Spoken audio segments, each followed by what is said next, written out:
we've seen action on this on the state level in recent months, but again, looks like we're getting closer to maybe something. The federal government moves slowly, we know that. But what? You don't say. I know, breaking news. Landline now, welcome back. The Federal Motor Carrier Safety Administration has been busy in recent weeks getting feedback about two problems in the industry, predatory towing and predatory lease purchase agreements. We've got new developments on both issues, and joining us to break down all the latest is our returning champion, Mark Schremmer. Mark is senior editor at Landline Magazine, and he joins us here in Studio A. It's a beautiful day, Mark. How you doing?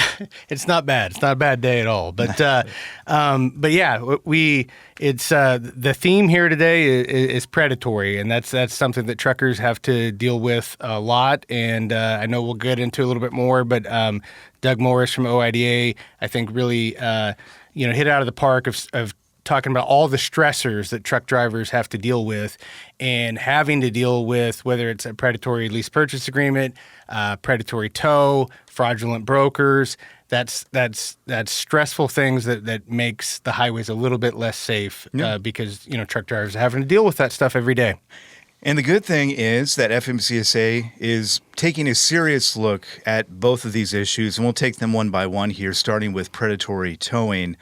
They held a public meeting at the USDOT headquarters in D.C. Friday morning, asking for input from stakeholders in the trucking industry, truck drivers, people from the towing industry, trying to figure out what the problem is, what they can do about it, and what that might look like. We've seen action on this on the state level in recent months, but again, looks like we're getting closer to maybe something. The federal government moves slowly, we know that. But what? You don't say. I know, breaking news. But they're talking about this, and they do seem serious about doing something about it. Yeah, I'll do kind of two sides here. Sure. One thing, let me give a compliment to the Department of Transportation and FMCSA for, as they mentioned, taking a more holistic approach to safety and understanding that there are other aspects other than just rule, comply with rule. Like there's more to it a lot of times. And like going in, like I said, with Doug Morris, OIDA, bringing up these stressors, bringing up the fact that, the safest drivers are the experienced drivers. What are the things that we can make sure that they want to stay in the career so that they will be a safe driver, as opposed to constant turnover and a constant new driver who is going to be less safe. So I appreciate all of that. But at the same time, I will say, whether it is about lease purchase, whether it is about predatory towing, fraudulent brokers, whatever it is, they're listening.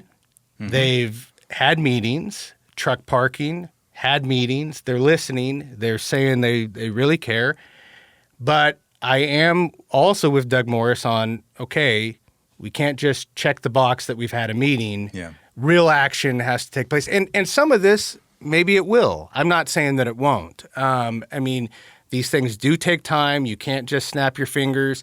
Obviously, we're seeing with the towing meeting, there's plenty of opposition out there. So, and they do, and we do have to say, there are legitimate, good towing companies out there that are trying to do things the right way. We can't ignore that.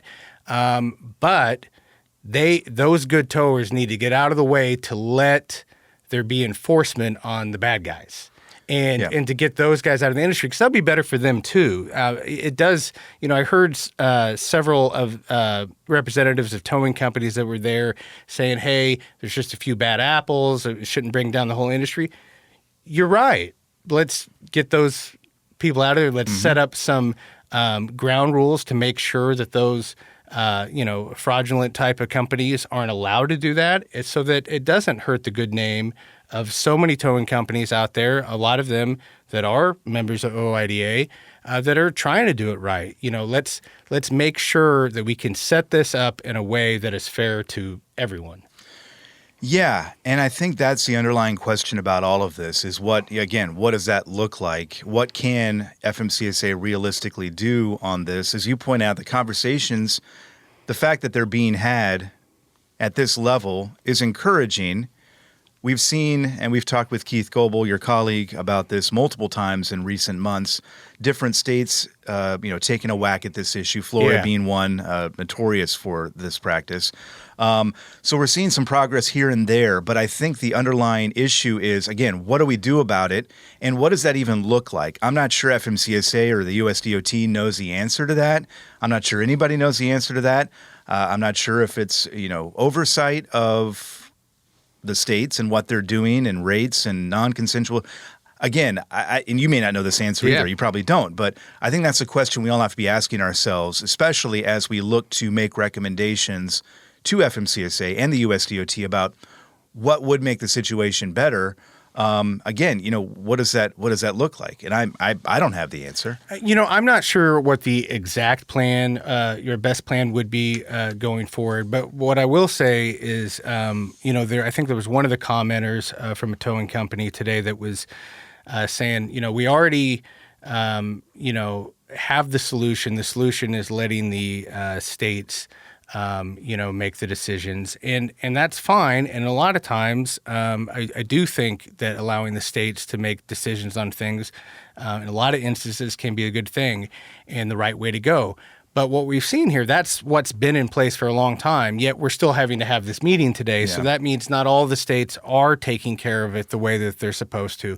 When I was on this beat for the longest time, I think it was, and I don't know the exact number off the top of my head, but I feel like it was about half the states that if you had, a tow bill that you thought should only be $20,000, but they're telling you it's $45,000, there was nothing you could do. There was no place that you can file the complaint or go back, have it a board, look at it. Now, OIDA has done some great work in the last decade or so that has created some of that, framework. The framework, and just kind of, some chance where you can go and say, have somebody look at it and say, is this correct? What's the fair charge for this? Some sort of checks and balances. And that has been created in a lot of states because of OIDA, but there's still a lot of states that don't have that framework, don't have those protections in place. And I would say at the very least, every state needs to have something like that. But exactly how to make all of this work, I don't know. I do understand, from the towing perspective on a lot of these where, it's a hard job. They're working 24/7. They could be called at any time. So if they're on one of those police towing rotations, they might have to, it's 3 a.m. Nobody wants to get woken up and have to do that type of work, but that's something that they're doing every day, and there are good companies out there. One thing about this, and I think a lot of our listeners know exactly what we're talking about here, but I still want to kind of back up. When we talk about most of these predatory fees or predatory towing, what we're dealing with is what they call third-party tows or non-consensual tows. It's a tractor trailer either has been in a crash or gets stuck for whatever reason, and law enforcement says, we got to get this truck off the road. We got to get it out of here because it's a hazard being, halfway on the road or whatever the situation is. So they're calling, a tow company that's on their rotation list.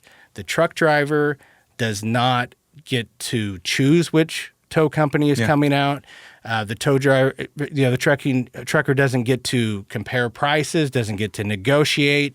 So whichever, you're just playing roulette, literally playing roulette on that. You're at their mercy. Yeah. And you might be a truck driver. You might be from New York and you're in West Virginia, and you've maybe never even been in West Virginia before, but that's where the crash or the incident happens. And now all of a sudden you're dealing with this, and you don't, and they're holding your cargo hostage potentially. They're holding your livelihood, your tractor trailer, and until you pay these fees, whether you think they're fair or correct or not, that's what it's going to be. Yeah, and so that's and that's why this issue is so important. Yeah, clearly, when you've got a model in which so many people are one incident away from going bankrupt and losing their Yeah. livelihood, clearly there's something wrong with the model. That's my last point on this. And, we'll see what happens here. But again, the conversations are being had. We'll certainly have this conversation again, I know, as this process moves forward here. Speaking of broken models, the Truck Leasing Task Force has been holding meetings for several months now.